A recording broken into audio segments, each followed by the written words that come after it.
Son las 5:30, 1h30 en Canarias. Vamos con el territorio negro con Luis Rendueles. Buenas tardes. Hola. Manu Marlasca debe estar y no estar. Debe tener unos nervios hoy. Manu Marlasca, buenas tardes. Estoy. Hoy estrenas, ¿no? El espacio con Mamen Mendizábal. Te hemos visto en algún periódico, al menos yo en el periódico de Cataluña, muy guapo y sentado al lado de Mamen Mendizábal en el plató, en la mesa. Sí, todo preparado para el debate, bueno, para el programa Magazine, que hoy... ¿A qué hora empieza? Empezamos a las 18:55 exactamente. Mira, justo la hora en que acaba Gelo. Es que de eso se trata, de eso se trata. Lo hemos hecho estupendo. Ahí, ¿Y cómo van los nervios? Bueno, bien, tranquilidad, la verdad. Un poquito atacados, pero bueno, ya llevamos un mes de rodaje prácticamente y ahora ya es, bueno, pues poner en un bonito escenario, en un bonito plató y con el equipo ya al completo lo que llevamos ensayando prácticamente un mes. Bueno, con buenos mimbres siempre se construyen buenas sillas, ¿eh? O buenas mesas o buenos muebles. Y los mimbres son estupendos, porque lo es Mamen Mendizábal, porque lo es Manu Marlasca como jefe de investigación de grupo. Así que muchísima suerte. Mañana Monegal, eso sí, ¿eh? Lo siento, Monegal, mañana mía, a las 4:10 a poner la radio que os peina Monegal. Es lo que tiene la tele. Pues nada, a ver si hay masaje o no hay masaje. Vamos a ver. Bueno, hace una semana, ya saben ustedes que un tipo de 39 años... Juan Carlos Alfaro Aparicio se volaba la cabeza en el Salobral, una ciudad, una pedanía cercana a Albacete. 2 días antes, ese mismo hombre, Alfaro, había asesinado a la que él llamaba su novia, Almudena, una niña de 13 años, y también a Agustín, un vecino suyo de 40 años.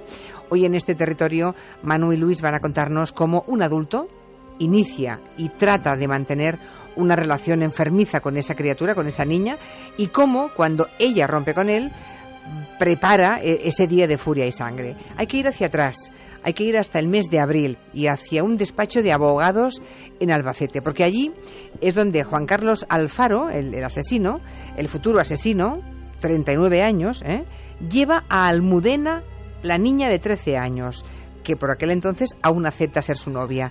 ¿Para qué lleva este hombre a Almudena? A un abogado. Bueno, Juan Carlos ya sabía en ese mes de abril que muchos de sus amigos y otros vecinos del Salobral rechazaban esa relación que tenía él con esa cría tan joven.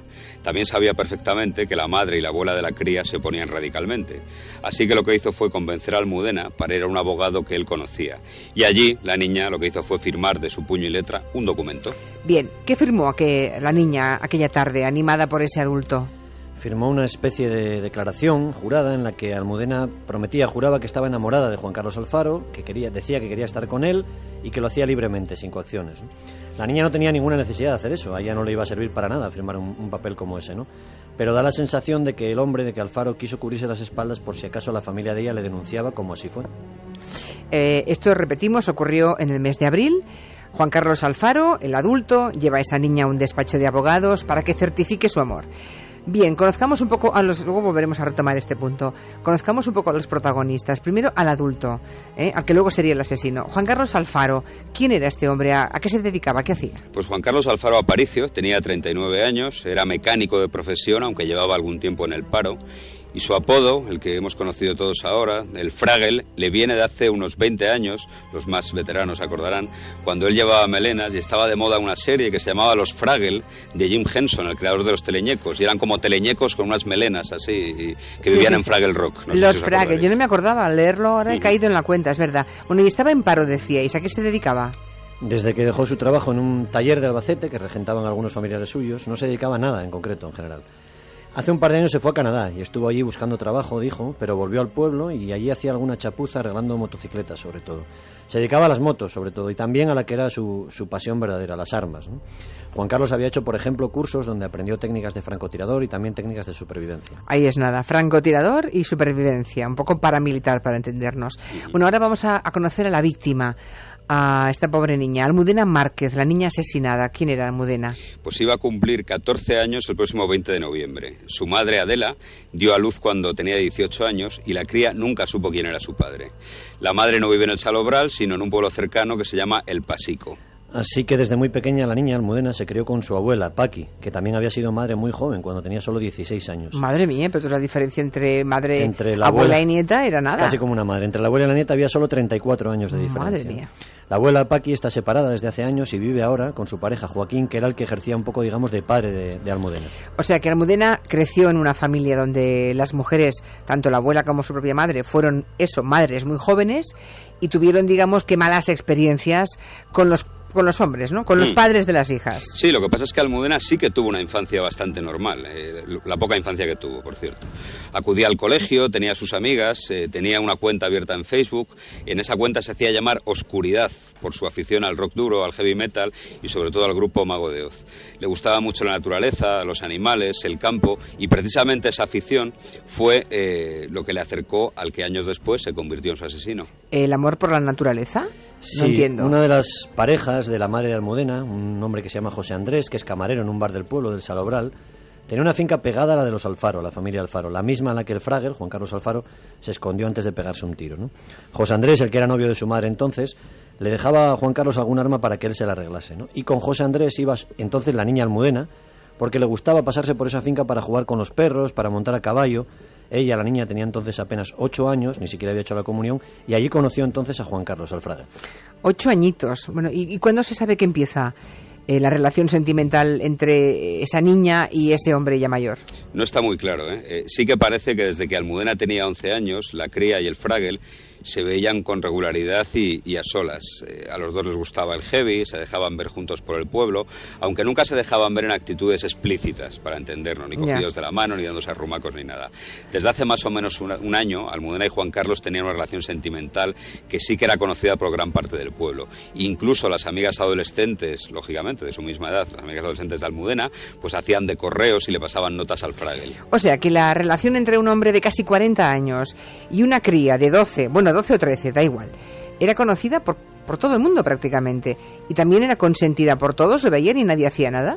Moralmente puede darnos igual la edad, o éticamente, pero legalmente cambia mucho si una niña tiene 12 o 13 años en España. Esa es la edad justa, los 13 años, la edad del consentimiento sexual. Es decir, una niña de 13 años, una mujer, una cría, según queramos verlo, puede mantener relaciones sexuales con quien quiera, siempre y cuando sea de forma voluntaria y no haya manipulación. Claro, en este caso nunca hubo denuncias ni evidencias de que ambos tuvieran relaciones sexuales antes de que Almudena cumpliera esos 13 años. Y no, la relación no era consentida por todos. De hecho, la familia de Almudena intentó por todos los medios que esa relación se acabara. Hombre, usted dirá, si te pones en la piel de la madre o la abuela de esta cría, claro, no es una relación de ninguna forma de igual a igual. No, de hecho, cuando su abuela, Paqui, se enteró de que Almudena andaba con el Fragel, le quitó el teléfono móvil a la niña, le restringió el uso del ordenador personal e incluso puso un cristal en la terraza, la cristaló, porque era el sitio por donde Almudena se escapaba algunas tardes para verse en secreto con el adulto, ¿no? Con Juan Carlos. La abuela y todo el entorno de Almudena y la intentaron convencer y luego hablaron con el hombre sin éxito, al menos hasta el pasado mes de abril. Un mensaje de la niña en Facebook, que parece dirigido a su abuela, le asegura a su Yaya, no existe ningún José. Nos imaginamos que ese José es un chico más joven que le gustaba a su abuela. Quieras o no, sigo amando a Juan Carlos Alfaro. Y lo pone con nombres y apellidos, ¿eh? Nombre y apellidos. Bien, ahora volvamos al mes de abril. Recuerden, el mes en el que este hombre, el asesino, convence a la cría de que vayan a un despacho de abogados y que allí firme una especie de declaración jurada de amor. ¿Qué ocurre desde ese momento, desde abril de este año? Unos días después, el 8 de mayo, Adela, la madre de Almudena, acude al cuartel de la Guardia Civil de Aguas Nuevas, el pueblo más cercano, y allí denuncia que su hija tiene un novio 26 años mayor que ella, que no sabe si tiene relaciones sexuales, aunque reconoce que el adulto no la acosa ni la fuerza a nada. Era la primera denuncia y la cría, que tenía ya 13 años y 5 meses, fue llamada a declarar por la Guardia Civil. Lo hizo, como era menor, en presencia de su madre, y allí Almudena ratificó que estaba con ese hombre, con ese adulto, por su propia voluntad y que nunca le había obligado a hacer nada. Y por tanto, supongo que como tenía ya 13 años y por tanto mayoría sexual, digamos, mayoría de edad sexual, pues con la denuncia no se pudo hacer nada, ¿no? Nada. No obstante, la Guardia Civil sí que hizo un atestado, tomó declaración al Fragel y este enseñó esa declaración jurada de la menor, la que había hecho en un abogado, y trasladó esta y otras denuncias posteriores a la Fiscalía de Menores. Pero la Fiscalía no apreció ni un solo delito y el caso fue archivado. ¿Y no hubo más denuncias? Sí que hubo. En el mes de julio, la madre de Almudena vuelve. Esta vez va a la comisaría de policía. Y allí dice que tiene miedo de que la niña, de que su hija abandone la casa de la abuela y se escape a vivir con Juan Carlos. Una vez más vuelve a reconocer que la niña lo haría de forma voluntaria. voluntaria. Y entonces aquí es cuando comienzan los cruces de denuncias, porque él también hizo alguna. Eso es. En agosto el Fragel se presenta en comisaría también y dice que la madre de Almudena le ha amenazado de muerte. Unos días después, ya en el mes de septiembre, se hace de noche y Almudena falta en casa. No está en casa de la abuela a la hora de cenar. La abuela acude a la Guardia Civil para denunciar la desaparición de la cría y apunta ya en esa denuncia que puede estar en la caseta donde se ve habitualmente con Juan Carlos Alfaro. Hasta allí llegan 2 agentes de la Guardia Civil y comprueban que las sospechas de la abuela eran ciertas. Ahí estaba Almudena, vestida y escuchando música rock. Explica a los guardias que ella está allí con el Fragel porque quiere, y aún así los guardias la convencen esa noche para que regrese a casa de la abuela y duerma allí. Yo solo acabo de entenderlo, porque si es menor de edad, ¿cómo que tiene que convencerla? ¿Se la tienen que llevar? Bueno, no sé, igual estoy equivocada. Bueno, un mes antes del asesinato, fíjense, un mes antes. ¿La niña entonces seguía con él un mes antes, y esto es lo que ocurre? No, aquella noche Juan Carlos intentaba convencerla para que volviesen a estar juntos. Algo había pasado justo al empezar el curso académico de Almudena. Almudena repetía en ese momento primero de secundaria, ya no quería ir con Juan Carlos y sus amigas han contado que había cambiado hasta la forma de vestir, ya había dejado de vestir siempre de negro. Pero el hombre no se conformaba, ¿no? Juan Carlos insistía, incluso se presentó varios días en el instituto donde estudiaba ella y alguna vez la insultó a voces allí, por ejemplo, porque iba maquillada, ¿no? Le llegó a decirle: eres tan puta como tu madre. Qué desgraciado. El Fragel, como muchos otros maltratadores o acosadores, no soportaba verla con otros chicos o no soportaba simplemente que le dejara, ¿no? Estaba devorado por los celos e intentaba por todos los medios que la niña volviese con él. Incluso trató de convencer a las amigas de Almudena para que hiciesen de celestinas. O sea, imagínense la situación, pónganse ustedes en la piel de esta cría. O sea, un tipo hecho y derecho, de casi 40 años, intentando convencer a adolescentes de 13 o 14 años o de 12 para que hagan de recaderas de sus mensajes de amor entre muchas comillas, Bueno, me sorprende en todo esto la actitud de los padres del asesino, los padres de Juan Carlos, que casi le disculpan. Sí, los padres de Juan Carlos le daban una absoluta normalidad a esta relación, ¿no? Incluso después de los crímenes han asegurado que su hijo estaba loco de amor y que los responsables de la tragedia son los familiares de la cría que la presionaron para que abandonase esta relación, ¿no?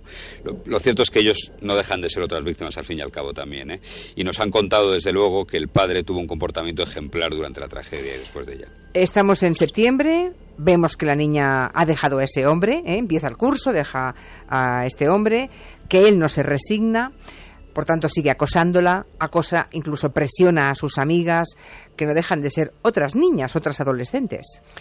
Hace ahora justo 2 semanas, el 15 de octubre, un lunes, un vecino del pueblo de Salobral denuncia a Juan Carlos Alfaro, al Fragel, y cuenta a la Guardia Civil que este hombre había insultado en plena calle a su hija, que era la mejor amiga de Almudena, ¿no? Al parecer, la mejor amiga de Almudena, otra adolescente, se negaba a hacer de Celestina, a intermediar entre su amiga y el exnovio para que volvieran a estar juntos, ¿no? Esta chica era la misma que acompañaba a Almudena cuando Juan Carlos le metió 4 tiros. Madre mía, pobre cría también. Me imagino cómo debe estar pasándolo esa adolescente, que ya es una edad complicada de la vida, para además pasar una secuencia violenta y horrible como la que ha vivido, ¿no? Pues solo un día después de esa denuncia, el martes 16 de octubre, fue el Fragel quien fue a la Guardia Civil para denunciar a Adela, la madre de la cría. Según su testimonio, la mujer le abordó en la calle, le volvió a amenazar de muerte y se lió a patadas con su coche. 2 días después, el jueves 18 de octubre, Juan Carlos se va de compras. Se va a la capital de provincia, a Albacete. Atención, cuando dices de compras, ¿a comprar qué? Pues a comprar una pistola. Fue a una armería y pagó 400 euros por una Walther P99 de segunda mano, ¿no? Es una pistola semiautomática de 9 milímetros, tiene un cargador de 16 balas, una más en el cañón, y es un arma muy compacta, muy eficaz y muy popular porque es el arma de dotación oficial de muchas policías municipales o locales en España y también de la policía catalana, de los Mossos. Oye, pregunto, ¿y esa pistola se puede comprar legalmente? O sea, ¿tenía licencia para llevar ese tipo de pistola? Sí. Juan Carlos tenía 3 licencias de armas, me explico. La E, que es para armas de tiro deportivo y escopetas de caza, la D para armas largas de caza mayor y la F para armas cortas, como es el caso, y largas con uso deportivo. Esta última licencia es la que le permitió adquirir esa pistola, aunque bajo ciertas restricciones. El arma siempre debe llevarse descargada y solo podía estar con el cargador metido cuando estuviera en unas instalaciones de un campo de tiro homologado. Algo que evidentemente no hizo porque no era para eso, para lo que la compró, desde luego. Y con todas esas armas, con esos ataques de celotipia patológicos, este hombre no dio síntomas de que preparaba algo grave, irreparable, no se veía. Lo cierto es que el mismo día que compra la pistola, el jueves, Juan Carlos Alfaro le dice a uno de sus amigos adolescentes del pueblo, le gustaba también rodearse de chicos jóvenes, que antes de que le acusaran de ser un pederasta era capaz de cometer una masacre, ¿no? Parece que él sabía que no era correcto lo que estaba haciendo y tenía incluso miedo de que le metieran en prisión por tener relaciones sexuales con Almudena, ¿no? El jueves se compra la pistola, por tanto, va a Albacete, se compra la pistola, anuncia una masacre, se lo comenta a otros críos pequeños, a chavales pequeños también.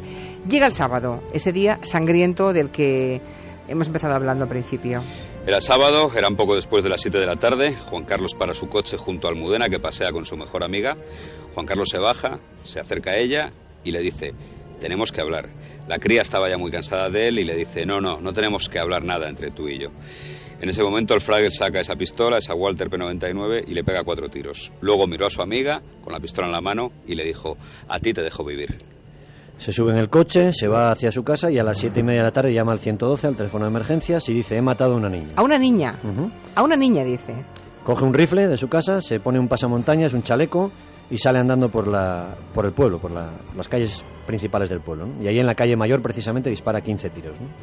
Uno de ellos mata a Agustín Delicado, conocido en el pueblo como el Pesicolo, que era un camionero amigo precisamente de Juan Carlos y padre de una niña que había salido fuera de un bar a fumar, ¿no? Y en el camino se encuentra también con Joaquín, con la pareja de la abuela de la niña, al que dispara y alcanza en un hombro. O sea, deja 2 muertos en su camino, pero lo terrible es que pudieron ser aún más, ¿no? Sí, de hecho llenó de balas el coche donde iba el abuelastro, que es un palabra muy feo, pero existe esa palabra. El abuelastro, el hombre que ejercía de padre de Almudena. Todos pensaban en el pueblo que el Fraggle después se iba a ir a por toda la familia de Almudena, a la que culpaba del final de su relación, y también a por un chaval que le había recriminado que se dejase ver con la niña últimamente. Pero lo cierto es que Juan Carlos desapareció del pueblo y llegó al poco después de que llegase la Guardia Civil. Bueno, imagínense ustedes la situación, ¿eh? O sea, un asesino oculto rondando por ese pueblo, porque no se ha llevado ni la moto ni el coche, o sea, tiene que andar por allí. Cae la noche, llueve muchísimo y supongo que existe la psicosis de que ese tipo vuelva y que que produzca más víctimas, que mate a más personas. Conoce muy bien el terreno y, como decíamos antes, este hombre, por cursos que había hecho, tenía formación casi paramilitar. Eso es, la Guardia Civil avisa al alcalde pedáneo del Salobral, le dice que los vecinos se queden todos dentro de sus casas y bajen las persianas, ¿no? No hay noticias del asesino hasta las 3 de la mañana de esa noche, ¿no? Cuando llama por teléfono móvil a su madre, le dice simplemente que tiene frío, que está lloviendo mucho, que se encuentra bien, y entonces se queda sin batería. Pero es cuando, por desgracia, porque no se puede localizar su teléfono, se queda sin batería, claro, del todo, ¿no? El teléfono le sitúa en esa llamada en los alrededores del pueblo, muy cerquita del pueblo. Todo indica que Juan Carlos lo que hizo fue pasar la noche oculto en los maizales, que algunos alcanzan a los 2 metros de alto en esa época del año y le hacían imposible la búsqueda. La Guardia Civil va a la caseta de su finca, una especie de santuario, y allí encuentran un gimnasio con un saco de boxeo, pesas, muchas dianas, munición de todos los calibres, pero Juan Carlos Alfaro no estaba allí. Durante el domingo le buscan 120 agentes de la Guardia Civil con la ayuda de perros de rastreo, y esa noche 2 agentes ven una silueta en la caseta. Avisan y acuden allí más agentes con focos y linternas. No ven más, se diluye esa sombra y deciden esperar a que llegue la luz del día. Y así llega la mañana del lunes, fatídico. Un asesino, por tanto, oculto en las afueras, 120 guardias que lo buscan por tierra, mar y aire.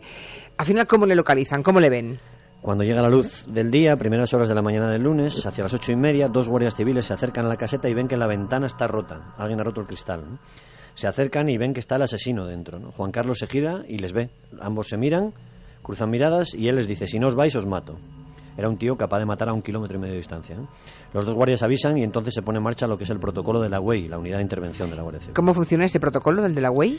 Pues la Guardia Civil de Albacete, competente en el sitio, en el lugar donde estábamos, llama a la unidad de élite, a la UEI, que es el equivalente al GEO de la policía. Son agentes especializados que deben estar localizables y poder estar en cualquier lugar de España en muy poco tiempo para resolver situaciones de crisis críticas como esta. Ya. Los agentes de la UEI llegan a las afueras de la caseta en torno a las 10 de la mañana.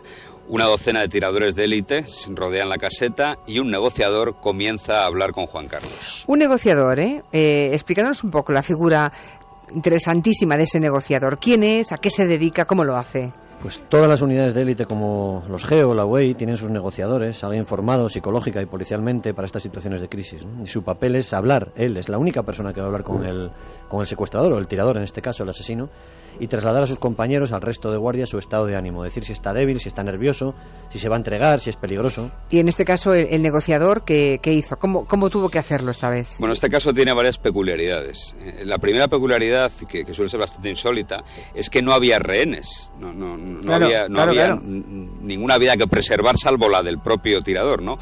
El hecho de que no hubiese rehenes le da al negociador un margen enorme, casi infinito de maniobra, ¿no? Porque no tiene que preservar nada. Pero por contra, Alfaro no quería nada, no pedía nada. No pedía, por ejemplo, un coche para huir y, por tanto, no había nada que ofrecerle. Por ejemplo, rechazó la oferta de hacer una declaración a las docenas de cámaras de televisión que había allí. No me digas que le ofrecieron como premio hablar por televisión, ¿pero para qué? Claro.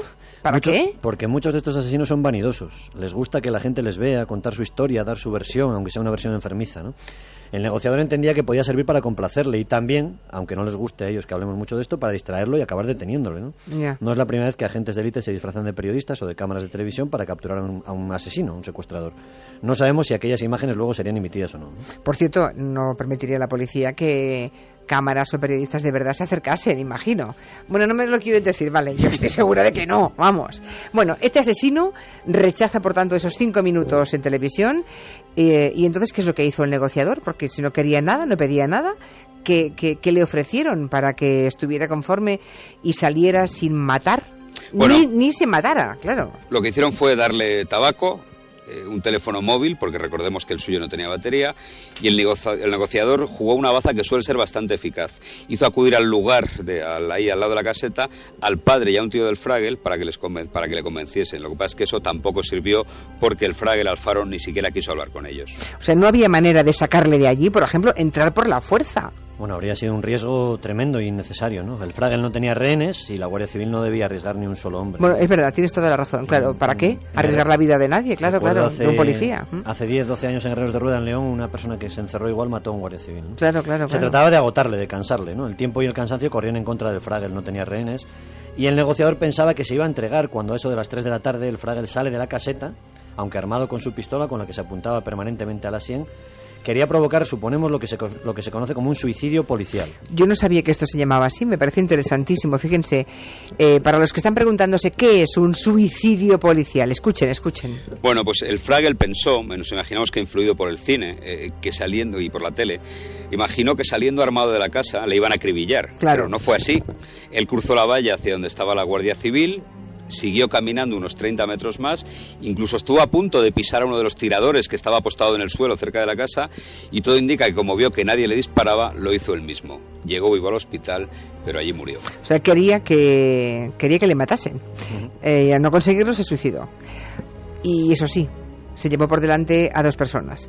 Y sin contar su historia, algo que le habría gustado seguramente, ¿no? No del todo, ¿no? Porque Juan Carlos Alfaro escribía una especie de diario sobre su vida, especialmente sobre su relación tan tortuosa con la niña, con Almudena, que la Guardia Civil recuperó en la caseta y que ahora está ya en poder del juez. ¡Qué historia! Por cierto, en este caso, nadie habla de presunto asesino, pese a que no hubo juicio. No, hombre, él mismo llama y confiesa el crimen a algún amigo, llama a emergencias... Es evidente, hay una niña adolescente, pero cuando estamos a la espera de un juicio, aunque todo eso tenga la misma evidencia, hablamos siempre de presunto tal.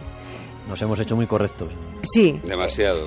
¿Verdad que sí? A mí el presunto en casos tan flagrantes, hay veces que confieso abiertamente que me molesta, pero veo que en este nadie se ha tomado esa prevención porque sería francamente ridícula. Bueno, gracias, Luis. Muchas gracias. Manu, suerte con el estreno. Muchísimas gracias, Julián. Un abrazo. Hasta aquí nuestro territorio negro.